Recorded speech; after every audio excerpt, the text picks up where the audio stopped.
bienvenidos a los que nos ven desde casa nuevamente. Vamos a abrir nuestras Biblias en Lucas. Oh, qué increíbles tiempos que estamos viviendo, ¿verdad, hermanos?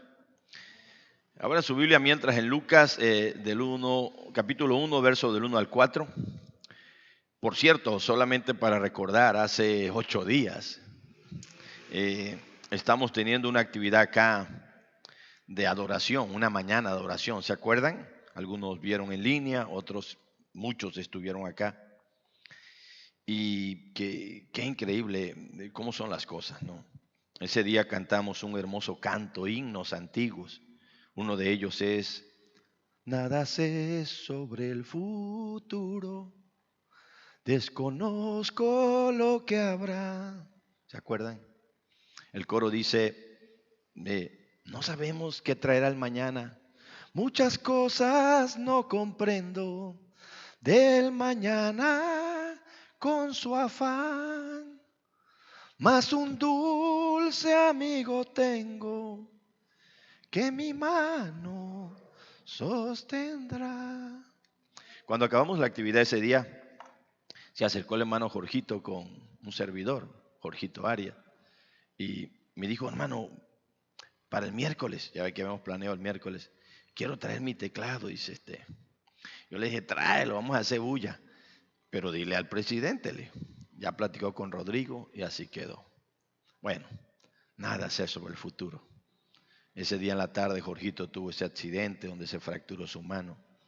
Y cuando el pastor me avisaba que estaba en la San Isidro y estaba el pastor ahí, fuimos ahí, se le escurrían sus lágrimas y decía: ¿cuándo me iba yo a imaginar, man? Bien lo cantamos, ¿verdad? A veces cantamos cosas y son verdades, no sabemos nada, pero una cosa sí sabemos, que Dios en medio de todo tipo de pruebas nos sostiene. No sabíamos que se iban a contagiar tantos hermanos de la iglesia, no lo sabíamos, no sabíamos lo que estaba pasando, pero Dios sí lo sabía y descansamos en su sabiduría antes que en la nuestra. Amén, hermano. Hay muchas cosas desconocidas para nosotros, pero tenemos un Dios que es omnisciente. Qué hermoso es tener un Dios así. Muy bien, hermanos. Vamos a Lucas capítulo 1, versículo del 1 al 4. Lucas 1, del 1 al 4. Vamos a estudiar este hermoso libro, hermanos, y no sé cuánto tiempo tardaremos, pero el tiempo que sea necesario. Con Romanos nos tardamos casi 2 años y medio, 3, Apocalipsis otro tanto, tenemos casi toda la pandemia, estudiamos Lamentaciones, Esdras y Nehemías. Y ahora queremos llegar acá. Hace mucho tiempo queríamos predicar expositivamente un evangelio y creo que este es el que Dios ha puesto en el corazón. Leemos Lucas del verso 1 al versículo 4. Capítulo 1, verso 1 al verso 4. Dice así la palabra del Señor: puesto que ya muchos han tratado de poner en orden la historia de las cosas que entre nosotros han sido ciertísimas, tal como nos lo enseñaron los que desde el principio lo vieron con sus ojos y fueron ministros de la palabra. Me ha parecido también a mí, después de haber investigado con diligencia todas las cosas desde su origen, escribírtelas por orden, oh excelentísimo Teófilo, para que conozcas bien la verdad de las cosas en las cuales has sido instruido. Una palabra de oración. Señor, muchas gracias por el honor y el privilegio que nos das de estar aquí en tu casa. Gracias. Gracias, Padre, porque yo sé que eres tú a través de tu Espíritu Santo, Padre, quien dirige las cosas y las encaminas para bien. Eres tú el Dios sabio, maravilloso, que estás al control de todas las cosas, que permite circunstancias adversas y el que dentro de tu soberana voluntad permites y guías, Padre, para poder meditar en tu palabra y poder analizar enseñanzas, Padre, que fortalezcan nuestra vida, Padre, como esta de Lucas. Gracias, Padre, en tus manos ponemos todo este tiempo en que vayamos a estar meditando en Lucas hasta el tiempo que tú creas que sea tu voluntad, Padre, para que nos guíes, nos dirijas y nos ayudes, Padre, a poder entender y sacar la enseñanza original que tú querías transmitir a través de este hermoso evangelio, Padre. Habla pues a la vida de mi hermano que está aquí presente. A la vida de mi hermano que está en su casa, Padre, permite que esta palabra de hoy en verdad pueda alentarnos y enseñarnos de ti más todavía, Padre, y confirmarnos que eres un Dios maravilloso, Padre, que tienes a bien darnos a conocer cosas maravillosas, ciertas, verdaderas, para afianzar nuestra fe en medio de lo que podamos vivir. Muchas gracias, Padre. En tus manos ponemos este tiempo, rogándote que tu Espíritu Santo sea, Señor, el que nos guíe hacia toda verdad. En el nombre de Cristo Jesús te lo rogamos y te lo pedimos. Amén. Amén. Muy bien, hermanos, puede sentarse. La verdad es que es un privilegio, hermanos, enorme poder estar aquí, insisto, como decía yo hace un momento, para compartir la santa y bendita palabra de nuestro Dios. Así que vamos a entrarle de lleno, hermanos, a este hermoso evangelio, que por cierto hay muchos datos que es importante que sepamos, hermanos, datos que impactan, que sorprenden, Señor, de Lucas. Para empezar, ¿no? Lucas es uno de los 3 evangelios sinópticos. El concepto de ser sinóptico significa, bueno, tiene 2 connotaciones, 2 palabras. Una de ellas tiene que ver con ser parecidos, ¿sí? Con una óptica, o sea, ver algo parecido, y por lógica, mucho del contenido de Lucas, mucho, no todo, por cierto, ahorita verás, es parecido al de Marcos y al de Mateo. Los comentaristas o los estudiosos enseñan que Lucas, hermanos, tanto Lucas como Mateo escribieron apoyándose en el Evangelio de Marcos. Primero fue el Evangelio de Marcos. Es bueno aclarar, igual que Marcos no fue un discípulo de Jesús. Marcos escribió por información del apóstol Pedro. Entonces el primer evangelio es el de Marcos, así que muchas cosas parecidas de Marcos, o casi lo mismo de Marcos, está en Mateo y está en Lucas. ¿Cuál es el asunto? Que Mateo contiene algunas otras cositas, pero muy poquitas, pero Lucas es impresionante, hermano. Es increíble, pero es el evangelio más completo de los 3 sinópticos. 3,000 palabras en griego tiene más que Mateo. En otras palabras, hermano, tiene más contenido. Oye, algunos dirán, no, hermano, pero Mateo tiene 28 capítulos. En sí, hermanos, en la cantidad de palabras que se escriben en el original griego, tiene más palabras Lucas que Mateo. O sea, es un libro más largo, aunque el otro tenga más capítulos, este tiene más versículos, para que lo entendamos. Mejor dicho, más palabras. En realidad se ha dicho que si tú quisieras leer de corrido un libro, Mateo te lo lees en 3 horas. Es un dato interesante. Hermano, pues yo nunca he leído Mateo. No has querido ni invertir 3 horas en toda tu vida para leer Mateo, imagínate. Mateo se lee en 3 horas de corrido. Lucas se lee en 3 horas y media. ¿Por qué? Porque es más largo.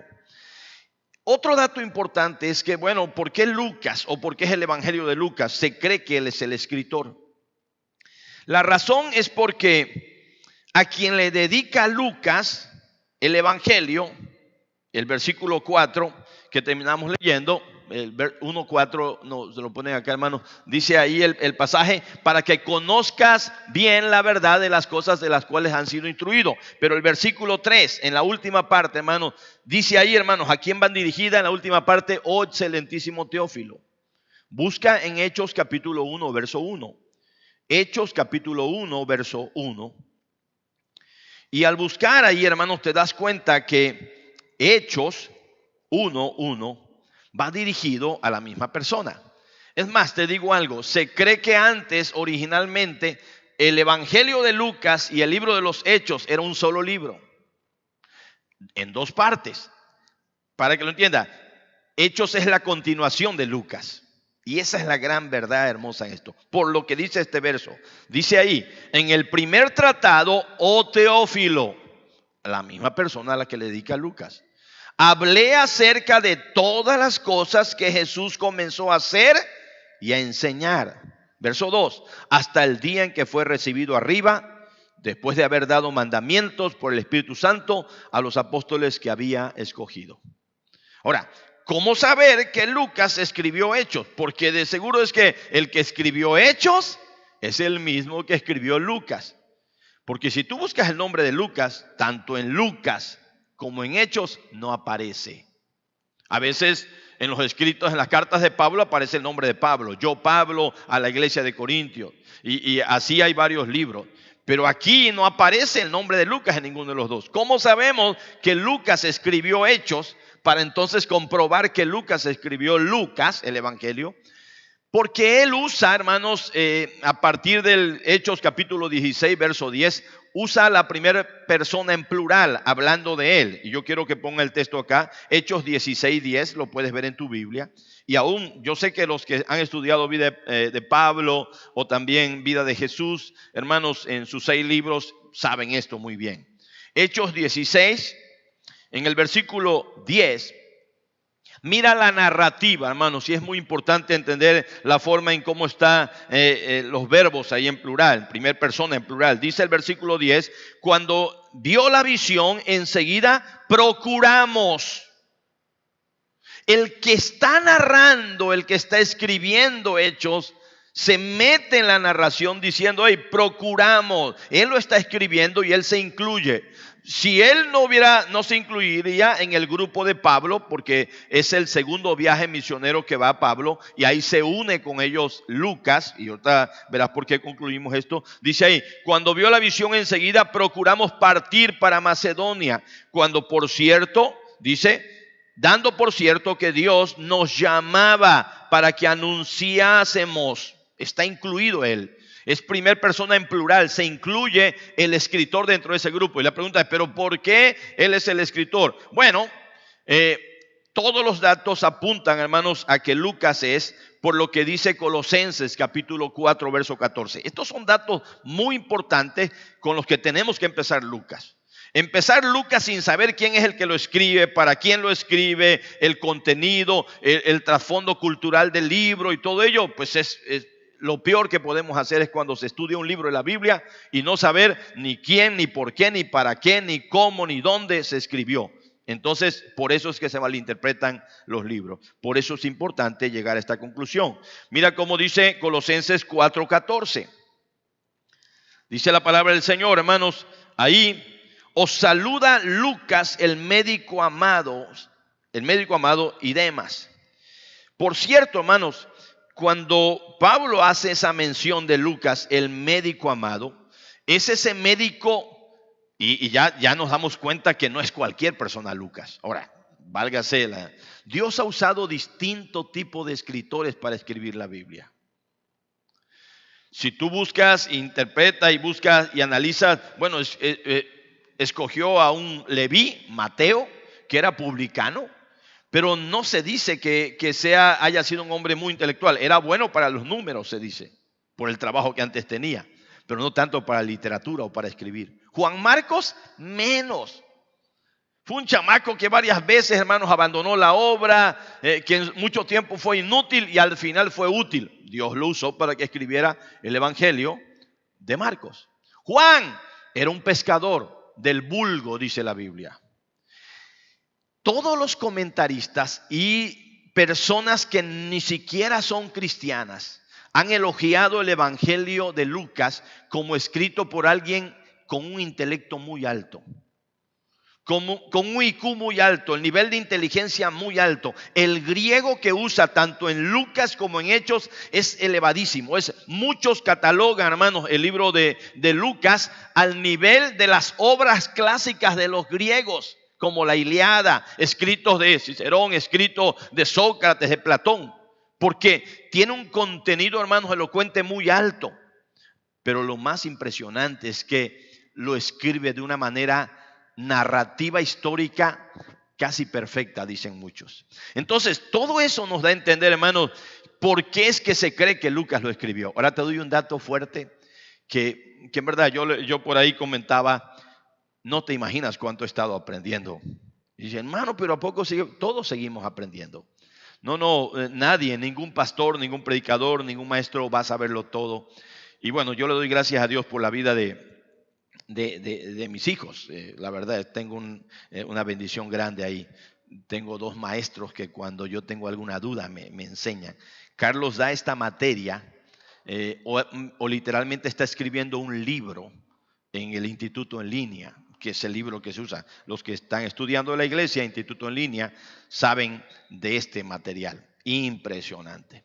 Y le dijo, hijo, voy a empezar, Lucas, échame la mano, estoy revuelto con un montón de información. No, hombre, me dio una clase ahí chulada. La verdad es que cuando ves cosas así en Lucas, dices, ¿sabes qué, hermano?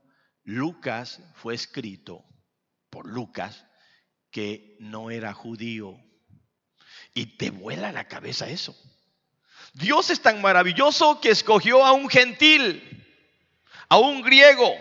Se cree que era de Antioquía de Siria, una iglesia que él menciona mucho en Hechos, porque por ahí se va a unir después con el apóstol Pablo. Así que Dios usa a alguien que no es judío, que no es israelita, que es un gentil, que es griego, que tiene un nivel intelectual muy alto, que es médico de profesión. O sea, Dios usó distintos tipos de personas, vuelvo al mismo. Usó personas muy humildes, pero Dios también quería alcanzar y dar un mensaje a personas que estuvieran preparadas. Y por eso es que Lucas va a escribir o va a dirigir su mensaje al excelentísimo Teófilo. Hay un propósito especial. Te doy otros datos más rapidito. Por cierto, Lucas no aparece ni en Lucas ni en Hechos su nombre, pero aparece en Colosenses 4:14, el médico amado. Aparece en 2 Timoteo 4:11, cuando Pablo dice, solo Lucas está conmigo. O sea, todos lo habían abandonado. Y los que vieron la película de Pablo que pasaron en el cine, a lo mejor te acordarás. El que está junto a él, el que lo está cuidando, el que está vigilando su salud, es el médico amado. Ese gran amigo de Pablo. Se volvió un fiel compañero de Pablo. También habla de Lucas en Filemón, hermano, versículo 24. Así que Lucas, hermanos, se centra directamente para presentar un mensaje de salvación. ¿Sabes cuál es el texto central de Lucas? Y solamente te doy dando un panorama general de todo esto. Lucas capítulo 19, versículo 10. Este texto nos dice mucho de lo que Lucas quiere que Teófilo entienda. Pero lo que Lucas también anhelaba, o en el plan de Dios, es que algo que iba dirigido para una persona se volviera un evangelio que fuera de bendición para todo el mundo gentil. Lucas 19:10 dice la palabra del Señor así: porque el Hijo del Hombre vino a buscar y a salvar lo que se había perdido. El evangelio de Lucas nos presenta a un Cristo, hermanos, que viene con el plan de salvar a los perdedores de 26 veces la palabra Hijo del Hombre. Ese que está ahí, Hijo del Hombre. No es tanto hablar de su humanidad, sino hablar de que Dios se encarnó. Dios tomó forma humana con el propósito, ¿sabes cuál, hermano? De salvar, de buscar a los seres humanos que estábamos perdidos. Así que ahí vas a encontrar muchas parábolas que hablan de los perdidos. Solo Lucas la menciona, por cierto. La oveja perdida, el hijo pródigo, la moneda perdida. No lo cuenta Mateo, no lo cuenta Marcos, solo Lucas lo cuenta. ¿Por qué? Porque Lucas está enfocado en darnos a entender que Dios tomó forma humana para venir a salvar a los perdidos. En Lucas aparecen, hermanos, una infinidad de mujeres. Es interesantísimo. Es el evangelio que más menciona a las mujeres y hace mención de las mujeres. 40 veces aparece el término mujer en Lucas. Es un evangelio en donde Cristo quiere salvar no solo a los perdidos, sino a los marginados. ¿Sabes quiénes eran las marginadas en ese entonces? Las mujeres. Así que la historia va a empezar con mujeres. Con una Elizabeth que era estéril y que Dios le regala un hijo que va a ser Juan el Bautista. Va a haber mucho énfasis en María, en la obra que Dios hizo en ella para que a través de ella naciera Jesús. Y todo, allá aparece Juana, Susana, la mujer de Chuza, un montón de nombres de mujeres que no aparecen en los otros evangelios. Datos importantes. Lucas hace mucho énfasis en la oración. 9 ocasiones aparece Jesús orando. ¿Sabes? En los otros evangelios, ¿cuántas veces aparecen en otras ocasiones? Alrededor de 2. Esos son datos interesantes. Lucas empieza con alabanza y termina con alabanza. Se le ha creído que Lucas es el primer gran himnólogo, hermanos, del cristianismo.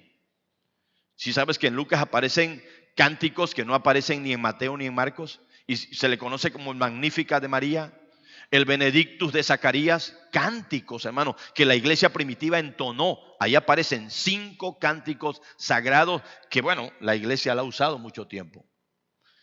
¿Te sorprende? Lucas es un libro fascinante por todo ello. Ahora, normalmente lo vemos así o lo vamos estudiando suelto una parte, pero cuando empezamos a ver todo esto, hermano, nos maravilla en realidad cómo Dios escogió a un médico que le puso en su corazón un anhelo, un deseo por compartir la verdad del evangelio a un amigo. Y ahorita veremos algo de ello. Vamos rápido porque en realidad la temática está larguita, hermano. Y ya casi en el contexto me llevé un buen tiempo. Vamos. La historia de la verdad. Lucas 1 del 1 al 4. Allá en casa estén listos, hermanos, para ir viendo. Vamos a ver, y por eso quiero avanzar rápido, 13 conceptos que nos muestran que esta historia de la verdad es maravillosa. Y lo vamos a dividir en 4 partes. Una historia ciertísima, una historia con testigos presenciales, una historia investigada, escrita y destinada, y una historia con un propósito y destinatario especial. Vamos. Primero, verso 1. ¿Estamos? Dice Lucas: puesto que ya muchos han tratado de poner en orden la historia de las cosas. Es una historia, hermanos, que muchos habían intentado ordenarla. Dice ahí, muchos han tratado de poner en orden. ¿Sí se dan cuenta, verdad? Muchos. Ahora, aquí él hace referencia, sin decir nombre, al Evangelio de Marcos. De ahí se va a apoyar él. Ahorita verá. Y probablemente hace referencia al de Mateo. El asunto es que esos evangelios, te lo voy a poner así, no llevan un orden tan cronológico como el que él va a usar. Por eso que él dice, muchos han intentado poner en orden. Este dato nos llama la atención, algo muy importante. Dios va a usar, insisto, distintas personas. Se cree que Lucas, aparte de ser un buen médico, por lo que nos va a decir el texto, hermano, era un gran historiador. Esta es una historia ciertísima, hermano, que es de cosas que sucedieron entre ellos. Dice, de poner en orden la historia de las cosas que entre nosotros han pasado. Historia de las cosas. Es triste que hay quienes no les guste la historia. Yo recuerdo un alumno del instituto cuando estamos estudiando historia de la iglesia, a ver que lo ponía loco, el librón de J.L. González, que me dijo, hermano, yo no creo que sea tan importante estudiar la historia. Eso es casi como decir, ¿sabes qué? Entonces no me importan las genealogías. ¿Por qué cree que en la Biblia hay tanta llena de listas de genealogía? Porque es historia. Hermano, si yo no entiendo que esto es historia, entonces no puedo comprobar que esto es verdad. Porque entonces Caperucita Roja y el lobo feroz, ¿es historia, hermano? ¿Es historia? No, es un cuento, es una fábula. ¿Sí?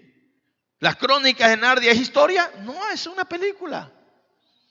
El Señor de los Anillos, ¿es historia? No, es una película. Fantasía, cuentos. Esto es verdad. Hermano, esto es verdad. Lucas dice, ¿sabes qué? Son cosas que sucedieron entre ellos. Y la idea era esa, ¿no? La historia de cosas. Ahí lo dice. Si han querido poner la historia de las cosas que entre nosotros han sido, y como dice ahí, es una historia que es ciertísima. No dice cosas ciertas, no, para reafirmar que esto es verdad, es verdad, es verdad. Son cosas ciertísimas, o sea, verdaderas al máximo. Entonces, una historia ciertísima, fueron y las vieron. Y 3, historia de cosas ciertísimas. Sumamente certificada. Por cierto, hermano, este dato es clave. Los evangelios son escritos, hermanos, en un contexto específico, por autores específicos, reales, para audiencias específicas y con propósitos específicos. Es lo que en realidad vamos a ver ahorita. O sea, es algo real. Sucedió. Al fin de cuentas, la historia de la verdad está marcado así. Es un antes y después de ese día. Es un antes y después de esa historia. Es la historia antes de Cristo y la historia después de Cristo. Lo mismo que es tu vida. Tu vida es historia, hermano. Hermano que estás en casa, tu vida es historia. La historia de tu vida antes de Cristo es tu testimonio de cómo eras de malo, de perverso, hasta el día en que Cristo llegó a tu vida, y aquí todas las cosas. Haga libre al hombre. No solamente a Teófilo, a quien se la va. Hijo del hombre vino a buscar y a salvar al que se había perdido. Y tu vida y la mía era la vida de un perdido. Amigo que nos ves a través de las redes, si tú todavía no tienes a Cristo y esta historia de verdad no está marcando tu corazón y plasmada en tu vida y la has hecho parte de ti, lo más seguro es que tú todavía seas esclavo del pecado, porque solo esta verdad de una verdadera historia es la que te va a hacer libre. Una historia ciertísima, en 3 partes, que ha intentado ordenarla, que sucedieron entre ellos y de cosas científicas. Versículo 2. Dice el Lucas: tal como nos lo enseñaron los que desde el principio lo vieron con sus ojos y fueron ministros de la palabra. Esta es una historia con testigos presenciales. Mira, hermano, el verso 2 te empieza diciendo, hermano, tal como nos lo enseñaron. Es una historia que ya se estaba enseñando. Pero aquí está algo importante. ¿Cómo crees que empezó el cristianismo, hermano? ¿Tú crees que ellos tenían una Biblia como tú y como yo? No. La transmisión de las enseñanzas se hacía de forma oral. La gente contaba, oye, ¿tú crees que dicen que ya nació el Mesías? Así se lo contó a Andrés, a Pedro, Felipe, a Anael. Así se transmitían las verdades de forma oral. Oiga, acabamos de encontrar a Cristo, que le dicen el Mesías. Oye, dicen que allá en Belén nació un niño. Así se transmitían, hermano. No creas que ellos rapidito empezaron a escribir. No, los evangelios, es más, un dato que no te di. Lucas escribió aproximadamente en el año 62 después de Cristo. 62 años después de Cristo. Casi 32 años después de que Cristo había muerto. ¿No te imaginas que es que, siempre lo he dicho así, que Mateo andaba viendo lo que hacía Jesús y se ponía a escribir? No. O que Juan veía lo que hacía Jesús y se ponía a escribir. No, hermano. ¿Quién? Voy a mandarles al Espíritu Santo y cuando Él venga les recordará todas las cosas. ¿Para qué? Para que las escribieran. A eso se llama inspiración divina, hermano. Lucas no escribió porque le dio la gana. Dios lo inspiró a hacer ese trabajo de investigación. Por eso, hermanos, es que es maravilloso no solo este evangelio, sino toda la escritura, porque toda la escritura es inspirada por Dios. Mira, primero, en esa segunda parte, una historia con testigos presenciales, es una historia que se había enseñado. Es una historia, hermanos, que desde el principio vieron con sus ojos. El versículo dice, los que desde el principio lo vieron con sus ojos. O sea, ¿quién es el que transmitía la verdad? ¿Quién es el que predicaba? Juan, Pedro, Mateo. Ellos compartían la palabra, hermanos, hablando. Aclaro, Lucas no está dentro de ese grupo. Lucas no conoció a Jesús directamente, físicamente. Lucas no anduvo con el grupo de los 12. Él está contando aquí, ¿saben qué? Yo voy a tratar de poner en orden, dice, lo que ya algunos han estado enseñando porque ellos lo vieron con sus ojos. Él no viene diciendo, ajá, no, yo lo vengo a contar porque yo lo vi, tuve una visión. Nada de ello, hermano. Él es sencillo y humilde, me gusta como él. Yo no lo vi, pero va a ser un trabajo de investigación. Y dice ahí, como nos lo enseñaron, los que desde el principio lo vieron con sus ojos. No solo eso, hermanos, no solo lo vieron con sus ojos, sino lo presenciaron y lo palparon y lo experimentaron en toda su gloria. Vamos a apoyarnos en unos versos. Primera de Juan, capítulo 1, versículo 1 al 4. Saborea esto, mi hermano, porque esto es lo que el apóstol Juan, quien estuvo, él sí estuvo desde el principio con Cristo, bueno, no desde que nació, sino desde que empieza su ministerio, y ahorita vas a ver. Primera de Juan, capítulo 1, verso 1 al 4. Oiga cómo lo escribió, hermanos, el apóstol Juan. Dice el versículo 1, lo que era desde el principio, lo que hemos oído, lo que hemos visto con nuestros ojos. ¿Sí te das cuenta cómo lo narra? 1:1. Lo que hemos visto, lo que hemos oído, lo que hemos contemplado. Y palparon nuestras manos tocante al verbo de vida. ¿Por qué palparon nuestras manos? Imagínate, aquí, antes de seguir leyendo, Juan se recostaba en su pecho, hermano. Lo tocaron. Lo vieron, lo oyeron, lo contemplaron, lo tocaron. ¿Te acuerdas cuando Tomás no creía y le dijo a Jesús, ven, tócame, mete tu dedo en los huecos de la mano? A eso se está refiriendo él. Dice Juan, yo vi cuando él resucitó y pasó todo eso. Era el verbo de vida. Verso 2. Porque la vida fue manifestada y la hemos visto y testificamos y os anunciamos la vida eterna, la cual estaba con el Padre y se nos manifestó. ¿Cómo se manifestó la vida eterna? En Jesucristo. Y dice el 3, lo que hemos visto y oído, esto os anunciamos. Para que también vosotros tengáis comunión con nosotros. Y nuestra comunión verdadera es con el Padre y con su Hijo Jesucristo. Estas cosas les escribimos para que vuestro gozo sea cumplido. ¿Para qué se escribió esta verdad, hermano? Óyelo, es la manifestación de Dios entre nosotros. El verbo de vida. Es lo que Juan está narrando aquí. En la primera carta es lo que está diciendo ahí. Yo lo escribí para que el gozo de ustedes sea cumplido, para que ustedes crean, para que sepan, hermanos, que lo que tenemos acá es la verdad. Yo lo vi, yo lo oí, lo contemplamos, lo tocamos. Es lo que Lucas está diciendo. Yo escribo lo que ellos enseñaron, lo que muchos vieron, es lo que yo estoy investigando. Vamos a 2 de Pedro, capítulo 1, verso 12 al 21. 2 de Pedro, ahora vamos a ver la experiencia de Pedro. Capítulo 1, verso 12 al 21. Lo voy a leer un poquito rápido, hermano. Pedro va a narrar, está en su carta, es la carta que escribe el apóstol Pedro, otro de los discípulos de Jesús. Dice el versículo 12. Por esto no dejaré de recordaros siempre estas cosas, aunque vosotros las sepáis y estéis confirmados en la verdad presente, pues tengo por justo, en tanto que estoy en este cuerpo, el despertarles con amonestación, sabiendo que en breve debo de abandonar el cuerpo, como nuestro Señor Jesucristo me ha declarado. O sea, ya el Pedro sentía que le quedaban pocos días de vida. Y dice el verso 15, también yo procuraré con diligencia que después de mi partida vosotros podáis en todo momento tener memoria de estas cosas, porque no os hemos dado a conocer el poder y la venida de nuestro Señor Jesucristo siguiendo fábulas artificiosas. Una fábula es un cuento. Sino habiendo visto con nuestros propios ojos su majestad. Pues cuando él recibió de Dios Padre honra y gloria, le fue enviada desde la magnífica gloria una voz que decía, este es mi Hijo amado, en el cual tengo complacencia. Y nosotros oímos esta voz enviada del cielo cuando estábamos con él en el monte santo. ¿A qué se refiere Pedro ahí? Cuando Cristo estuvo en el monte de la transfiguración, hermano. Y lo está contando acá cuando escribió su carta. Yo lo vi, yo oí esa voz del cielo. ¿Te acuerdas lo que quiso hacer Pedro en el monte? Dijo, Señor, esto está chulada aquí. Vamos a hacer 3 enramadas, ¿no?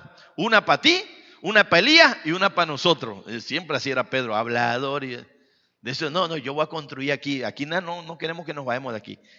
Y cuando estaba hablando, Dios le dijo, Pedro, cállate. Este es mi Hijo amado, a él escúchalo. Él te va a decir lo que tienes que hacer. Él te va a decir si vas a hacer enramada o no. Deja de andar de hablador, porque Pedro es habladorcito como él solo.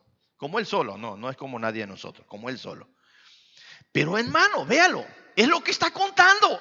Yo lo vi, yo lo oí, nosotros estuvimos en esa montaña, a mí no me lo contaron. ¿Sí entiendes, hermano? A eso es a lo que se refiere Lucas. Hay muchos que vivieron todo eso, Lucas no lo vivió. Mira cómo dice la palabra de Dios ahí, hermano. El verso 19 al 21, ahí mismo en Pedro, 2 de Pedro 1. Mira lo que va a decir Pedro. Y la hermosa bendición que tenemos de tener la Biblia. La palabra, ministros de la palabra. Tercer punto, una historia investigada, escrita y designada. Versículo 3. Vuelvo a leer todo Lucas 1 y 2 para entender la narración. Puesto que ya muchos, verso 1, han tratado de poner en orden la historia de las cosas que entre nosotros ha sido ciertísima, tal como nos lo enseñaron los que desde el principio lo vieron con sus ojos y fueron ministros de la palabra, vea que es una narración, es una introducción, un prólogo del libro. Me ha parecido también a mí. Es una historia, hermanos, óyelo bien, que nació en el corazón de Lucas, pero por parte de Dios. Ya vimos, eso no es algo que a él se le ocurrió solito. Él dice, me parece también a mí. Me ha parecido también a mí. Me ha parecido también a mí, así como le pareció escribirlo a Juan. Lucas investigó con diligencia. No sé si logras entender el concepto de investigar con diligencia. ¿Lo puedes entender? Una investigación a fondo, con diligencia, con mucho cuidado, haciendo observaciones, preguntando. Te voy a poner un ejemplo de qué es hacer una investigación con diligencia. ¿Sabes que Lucas mismo usa esa palabra en Lucas 15:8? Busca Lucas 15:8. Lucas 15:8. Mira cómo dice la palabra del Señor en Lucas capítulo 15, versículo 8. Es la moneda perdida. Y oiga esto. ¿O qué mujer que tiene 10 dracmas, si pierde un dracma, era una moneda, no enciende la lámpara, barre la casa y busca con diligencia hasta encontrarla? Ese es el concepto de la diligencia. Buscar con diligencia. Muevo todo hasta que yo encuentre esa moneda.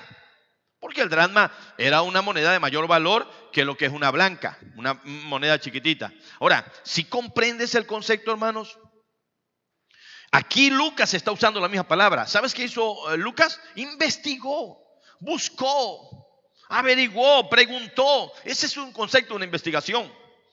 Por cierto, es la misma palabra que se usa para escudriñar. Cuando dice la Biblia escudriñar las escrituras, excava hondo. Investiga, profundiza, averigua. Lucas lo hizo para escribir, hermano.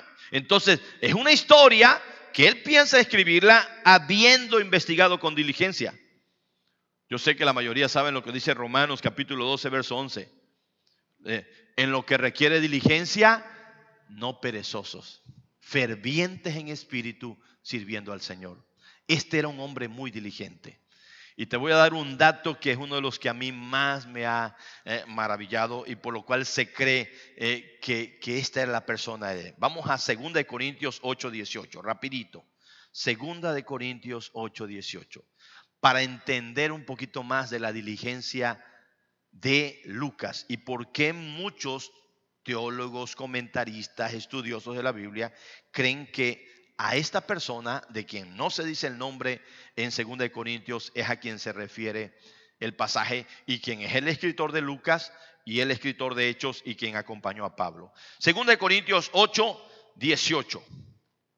Están recogiendo ofrendas para los pobres de Jerusalén y dice el apóstol Pablo, verso 18, y enviamos juntamente con él, juntamente con Tito, que es el que se menciona en el verso 16, enviamos juntamente con él al hermano cuya alabanza en el evangelio se oye por todas las iglesias. ¿Quién es ese hermano que todo mundo habla bien de él? Que en todas las iglesias se le conoce. ¿Pablo? No, porque Pablo es el que está escribiendo. Pablo dice, vamos a enviar junto con Tito a ese hermano que en todas las iglesias se conoce de él y todas las iglesias se habla de él bien. Ese es el concepto de alabanza. No es que le cantaba un canto de adoración, no, sino habla de alabanza, de hablar bien de él. ¿Y cómo dice el versículo 22, hermano?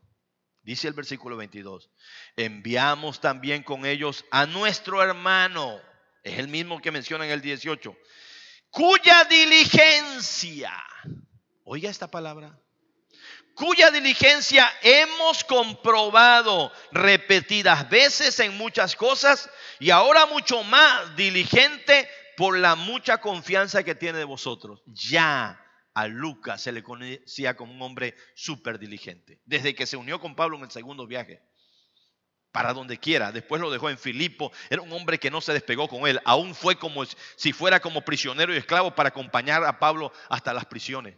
Por eso es que en todas las iglesias se hablaba de su diligencia. ¿Por qué? Porque ya se sabía que él diligentemente andaba investigando para escribir el evangelio. No es que ya lo había acabado, pero era todo un contenido. Era un hombre que se estaba esforzando por no solo escribir el evangelio, sino por escribir toda la historia de la iglesia en Hechos de los Apóstoles. Y para hacer eso se requiere diligencia. ¿Sí sabes lo que es ser diligente, verdad? Échale ganitas, esforzarte. Para que entiendas. Lo contrario a ser diligente es ser flojo. Este hombre se ve, hermanos, que no se cansaba. Preguntaba, ya me dieron una información, con esa me quedo. No, yo la voy a comprobar a ver qué me dice el otro. Y era diligente, investigando, buscando. Es lo que nos dice allá Lucas. Él mismo está contando. Dice el 3. Me ha parecido también a mí, Lucas 1:3. A mí, después de haber investigado con diligencia todas las cosas. Oye bien, es una historia que investigó con diligencia. Una historia que investigó desde su origen. ¿Por qué crees que es el único evangelio que cuenta la historia del nacimiento de Juan? Mateo empieza la historia con el nacimiento de Jesús, pero él se va desde el origen hasta el nacimiento de Juan. Y tú sabes que ahí aparece una genealogía en Lucas también, donde apunta hasta la historia desde Adán. Desde su origen. El tipo era un loco matadito de esos ratones de biblioteca que investigaba, que leía, que buscaba, que preguntaba. Oye, dígame, a ver, o sea, y iba tomando notas. No, qué trabajazo, hermano. Los que escriben, solo los que escriben quizás, o el que trabaja, ¿verdad? Porque una cosa es escribir contestando preguntas, pero otra es escribir para hacer narrativa y todo. Quizás puedan comprender un poquito la labor que ellos tenían. Y lo hemos contado muchas veces. No te imagines que escribía Lucas y se le acababa el lapicero o el lápiz de carbón y iba, no sé, a Tony, iba con Pucopias y copiaba uno, o iba a la tienda de la esquina y le decía, me da un lapicero, ¿no? No, hermano, no había tinta, no había pluma, no había papel. No, hermano, la diligencia se ve no solo en su investigación, sino en todo lo que tuvo que hacer para escribir. Ahora, hay quienes han dicho que este Teófilo probablemente haya financiado esa obra. Vamos a ser claros, no estamos lejos de que haya sido verdad. Gloria a Dios, es lo mismo que pasa hoy en día. ¿Quiénes creen que financian para que se traduzca la Biblia, para que los misioneros vayan allá? Hermanos, las iglesias, hermanos, agencias misioneras que están invirtiendo para que la Biblia se siga escribiendo, traduciendo a idiomas. Ese es un trabajo, hermano, de años.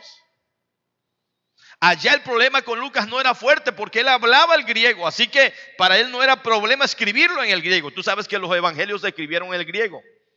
El de Juan, el de Mateo y el de Marcos se escriben en un griego koine, que era un griego mezclado con algunos puntos arameos, pero el de Lucas es un griego fino, porque el tipo era griego. ¿Sí me entiendes lo que trato de explicarte? Aparte que era médico, que era un intelectual. No, hermano, Dios no se equivoca. Y aquí lo tenemos. Este es el trabajo diligente de un hombre que Dios usó y que puso en su corazón pasión por la obra. Anhelo por escribir algo que él va a hacer para Teófilo, pero que iba a ser para ti, para mí, mi hermano. Tenemos que aprender a valorar la palabra.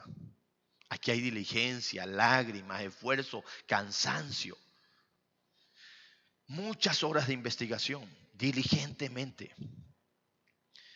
Pero no solo dice eso el verso 3. Dice, después de haber investigado con diligencia todas las cosas de su origen, escribírtelas por orden. Hermanos, cuando yo vi esto del orden, me impresionó. Y te voy a dar así datos rapidito. La verdad es que a veces luchamos con el tiempo para poder explicar esto, pero hay que hacerlo. Mira, Lucas 1:5, así datos. Ten lista tu Biblia si quieres marcar esas partes para que entiendas por qué fue un gran historiador el tipo pasadísimo. Lucas 1:5. Y solamente algunas partes. Hubo en los días de Herodes, rey de Judea, un sacerdote llamado Zacarías. Bueno, de la clase de Abías, su mujer era tal. Eso requiere investigación. Pero habla de los días, en los días. Otra versión dice en los tiempos de Herodes. ¿Cómo dice el versículo 24? ¿Sí? Verso 23. Y cumplidos los días de su ministerio. O sea, se cumplía un tiempo. Verso 24. Después de aquellos días concibió su mujer Elisabet. Está hablando después de los días, está hablando de periodos de tiempo. Versículo 26, un dato que ha ayudado mucho a entender que el Bautista nació 6 meses antes de Cristo.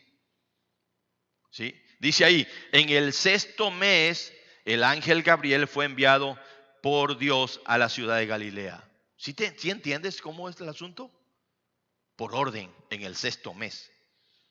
Y por eso vas a encontrar, hermano, que bueno, va a ir ahí y dice el versículo 39, 1:39, En aquellos días, levantándose María, fue deprisa a la montaña, a la ciudad de Judea. Y por eso es que cuando llega y la saluda, ¿qué pasa con el bebé? Ya tiene 6 meses el bebé, ya está formadito, salta en el vientre. O sea, hay cronología, hay un orden, pero no solo ello, hermano. Mira el versículo 57. Cuando a Elizabeth se le cumplió el tiempo de su alumbramiento, hay que aclarar que él era médico. Él usa muchos términos médicos, hermano, aquí en su evangelio. Se cumple el tiempo, o sea, está hablando de tiempos cumplidos. Y esto es maravilloso, porque se une con Gálatas 4:4, que dice cuando vino el cumplimiento del tiempo. Si me ponen Gálatas 4:4 acá en la pantalla, por favor, hermano. Gálatas 4:4. Cuando vino el cumplimiento del tiempo, Dios envió a su Hijo, nacido de mujer y nacido bajo la ley. Hermano, aquí hay cumplimiento de tiempo. ¿Sabes qué hizo Lucas? Si Dios tiene tiempos, si Dios maneja las cosas cronológicamente, ¿por qué no las voy a escribir cronológicamente? Y el tipo se esforzó a lo máximo para ir escribiendo en orden. Es el evangelio más ordenado de todos. Tiene un sabor de orden histórico impresionante. Es fabuloso. Mira, capítulo 2, versículo 1. Son muchos datos más, pero de los principales. Aconteció en aquellos días que se promulgó un edicto de parte de Augusto César que todo el mundo fuere empadronado. Y oiga lo que él dice. Este primer censo se hizo siendo Cirenio gobernador de Siria. Me voy a detener un ratito. ¿Sabes tú que es el único dato que hay bíblico para poder comprobar el antes y después de Cristo? Mateo no narra de cuándo fue. Este censo está comprobado, hermanos, en la historia romana, porque es un censo del Imperio Romano. El hombre, hermanos, Augusto César, así lo conocemos, pero no se llama Augusto César, se llamaba Octavio. Le pusieron Augusto. El título de César era para todos los Césares de Roma, si sabes, como los faraones en Egipto. Pero el término Augusto, hermano, es un término que tiene que ver con un hombre excelente. Había gobernado muchos años y gobernó hasta el año 14 después de Cristo. Después de él entró uno llamado Tiberios, que por cierto, él también lo va a mencionar más adelante. El tipo estaba pasado, hermano. Probablemente el excelentísimo Festo, oiga bien esto, que ya había sido instruido en algunas cosas, era alguien, algunos dicen, que estaba metido en la política, en algún gobierno, que le interesaban esto y quería investigar, por eso se dedica ahí. Y él va a empezar a buscar información. Sabes que esto es algo que marca la historia.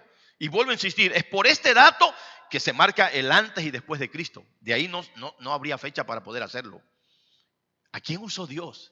¿A quién inspiró Dios para hacerlo? A Lucas, al médico amado.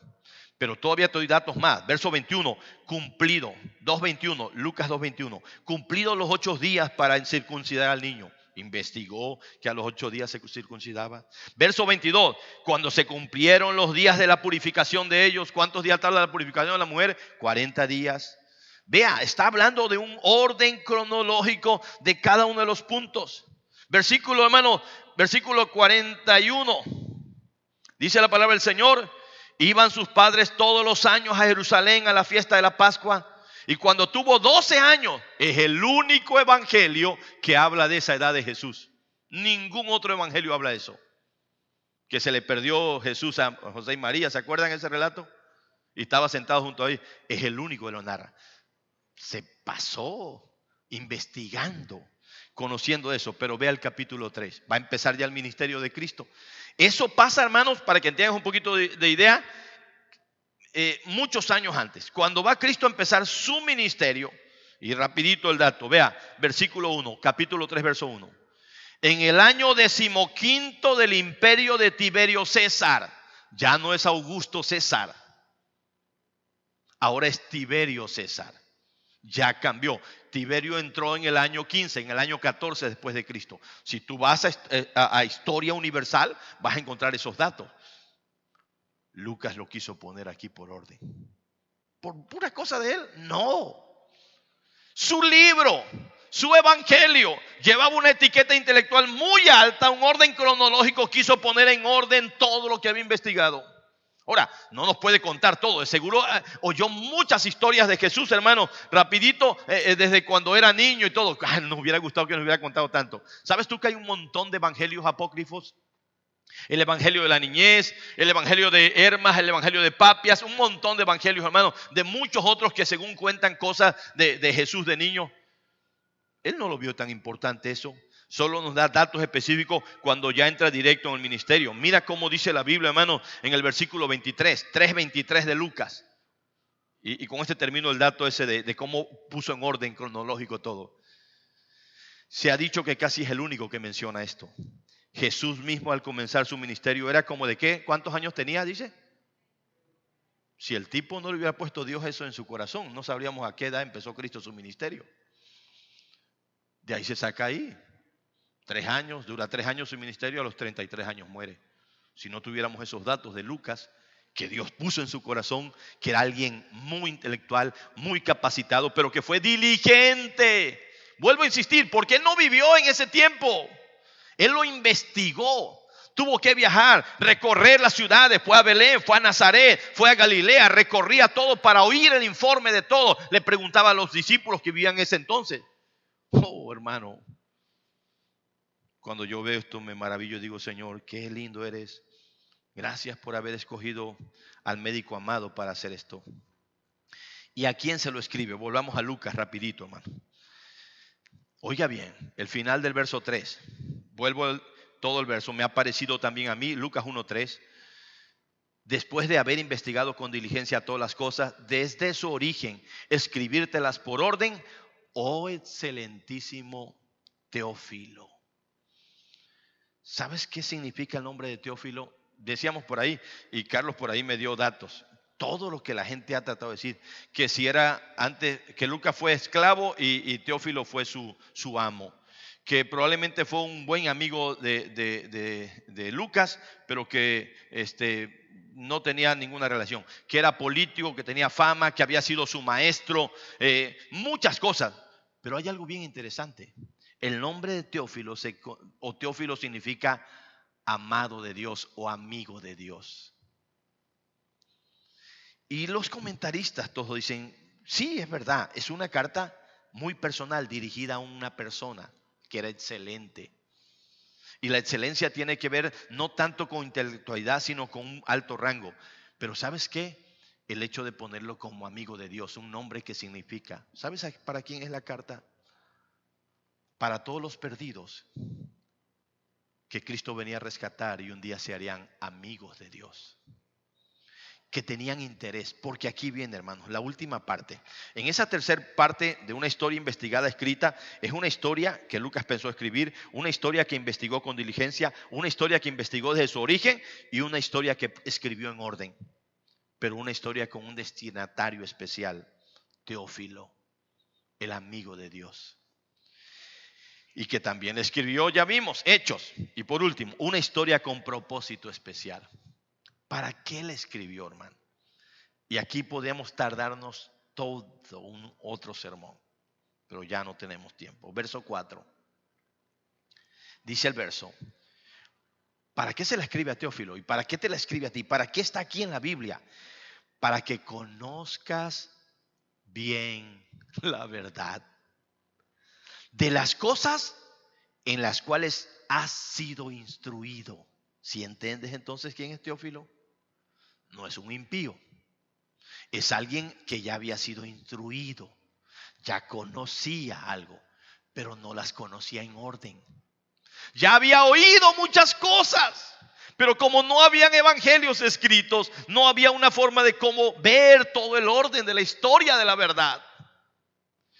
Y Dios usa a un médico, un hombre muy capaz, muy intelectual, un historiador impresionante para que empiece a investigar, porque el anhelo de Dios es que Teófilo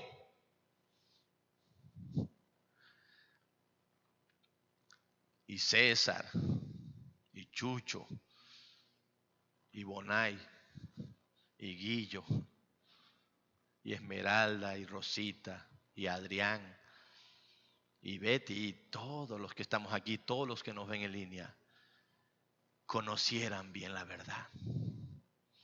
Vea el corazón de Dios, poniendo en el corazón de un hombre que fácilmente se hubiera dedicado a la profesión, si era médico.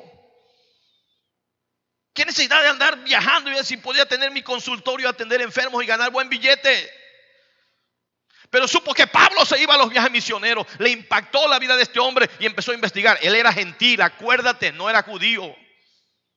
Dios transforma su corazón de Lucas, lo hace amar y conocer esta verdad y se dedica a investigarla. ¿Para qué? Para escribirla, porque Dios quería que quedara plasmada aquí la historia de la verdad. Con el propósito es para que conozcas bien la verdad de las cosas en las cuales has sido instruida. Voy rápido a darte unos versos que son muy hermosos, hermano. ¿Sabes tú que ese es el deseo de Dios? No es necesario buscarlo, pero es muy conocido. 1 Timoteo 2:4 dice: Dios quiere que todos los hombres sean salvos y vengan al conocimiento de la verdad. ¿Por qué Dios inspiró para escribir este libro maravilloso? 66 libros en un libro. ¿Por qué? Porque Dios quiere que el mundo conozca la verdad. Porque cuando el mundo conozca la verdad los va a salvar y los va a hacer libres. Y tú sabes, ¿verdad? ¿Quién es la verdad? ¿Quién es la verdad, hermano? Que dijo Cristo Juan 14:6. Yo soy el camino, la verdad y la vida. Nadie va al Padre si no es por mí. La historia de la verdad es la historia de Cristo. No es una teoría, es la historia de la vida. El verbo que hizo vida. Es la historia de gente que vio cosas. Ahora, esta es la historia de la verdad, hermanos. Y el propósito de escribirla es para transformar corazones. ¿Quieres verlo? Juan capítulo 20. Rapidito, Juan 20. Juan capítulo 20. Versículo 31. Oiga lo que Juan decía. Pero estas se han escrito para que creáis que Jesús es el Cristo, el Hijo de Dios, y para que creyendo tengáis vida en su nombre. Hermano, esta verdad se escribió para que creamos y tengamos vida eterna. Esta es la verdad de Dios. Capítulo 19, ahí mismo en Juan, versículo 35. Juan está escribiendo y Juan estuvo ahí junto a la cruz. ¿Te acuerdas que fue el único que estuvo junto a la cruz? Dice ahí, verso 35, el que lo vio da testimonio y su testimonio es verdadero y él sabe que dice la verdad para que vosotros también creáis. Hermano, ¿por qué Dios quiso usar estos hombres que vieron, que oyeron, que palmaron, que investigaron para escribir? Para que creáis en la verdad, porque esta es la verdad en la que salva. Esta es la verdad que transforma el corazón, que cambia, hace nueva a las personas. Ahora, puede ser que tú, hermano, yo ya conozco la verdad, pero la pregunta es, ¿la conoces bien? ¿Has leído el Evangelio de Lucas así en orden cronológico, marcando todos esos datos de tiempo? ¿Te has dado esa tarea? Fíjese lo que hemos estudiado acá, la vida de Cristo, la hemos estudiado basado en el Evangelio de Mateo. Mateo se apoya mucho para ver la cronología en Lucas, pero cuando tú lo lees y lo estudias a través de la óptica de Lucas, olvídate, hermano, el orden cronológico agarrar un sabor especial. Segunda de Timoteo capítulo 3, versículo 14 al 17. Y con esto vamos a ir terminando. Oh, qué lindo propósito el de esta historia.